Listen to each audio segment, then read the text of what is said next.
শ্ৰী শ্ৰী মাধৱদেৱ কলাক্ষেত্ৰ ৰাইজৰ বাবে উৎসৰ্গা কৰাৰ পাছত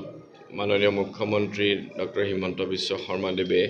বিগত বৰ্ষৰ 10 মে'ৰ দিনা উৎসৰ্গা কৰিছিল আৰু তেতিয়াৰ পৰা আমি চৌহদত দৰ্শনাৰ্থীৰ বাবে সুবিধা কৰি দিছিলোঁ আৰু ইতিমধ্যে আমি আমাৰ যি সংগ্ৰহালয় পাণ্ডুলিপি ভৱন আদি কৰি আমি কোঠালীসমূহত বিভিন্ন আমি ব্যৱস্থা প্ৰদৰ্শনৰ বাবে কৰিছোঁ সেইসমূহ দৰ্শনাৰ্থীৰ বাবে মুকলি কৰি দিয়া হৈছে সেইবাবে আমি এটা প্ৰৱেশ পত্ৰৰ ব্যৱস্থা কৰিছোঁ টিকট ঘৰত তেখেতসকলে সংগ্ৰহ কৰিব লাগে আৰু তাৰ পিছত এইসমূহ আমাৰ যি প্ৰদৰ্শনথলী আছে যিসমূহ আমাৰ সংগ্ৰহালয় আছে পাণ্ডুলিপি ভৱন আছে সেইসমূহ তেখেতসকলে এইসমূহ উপভোগ কৰাৰ সুবিধা লাভ কৰিব আমি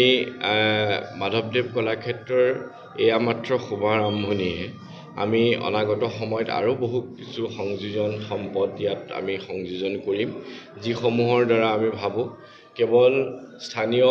আমাৰ দৰ্শনাৰ্থীয়ে নহয় বা উত্তৰ অসমেই নহয় বা অসমেই নহয় বিভিন্ন প্ৰান্তৰ পৰা ইয়ালৈ যাতে দৰ্শনাৰ্থীৰ আগমন হয় অসমৰ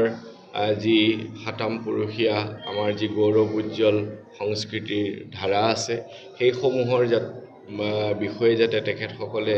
জানিবলৈ সক্ষম হয় প্ৰজন্ম যাতে ইয়াৰ পৰা উপকৃত হয় আৰু এনেকুৱা ধৰণৰ এটা আমি যাতে নান্দনিক শোভা বৰ্ধনো কৰিব পাৰোঁ আৰু এটা সুন্দৰ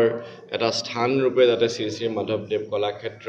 পৰিগণিত হয় সেই ক্ষেত্ৰত আমি নিশ্চিতভাৱে বিভিন্ন ব্যৱস্থা গ্ৰহণ কৰিম আৰু আপোনালোকৰো আমাৰ পৰামৰ্শ আৰু সহযোগিতা আমি কামনা কৰিম যাতে আমি সৰ্বাংগ সুন্দৰ ৰূপত শ্ৰী শ্ৰী মাধৱদেৱ কলাক্ষেত্ৰক ৰাইজৰ বাবে উপভোগ্য কৰি তুলিব পাৰোঁ।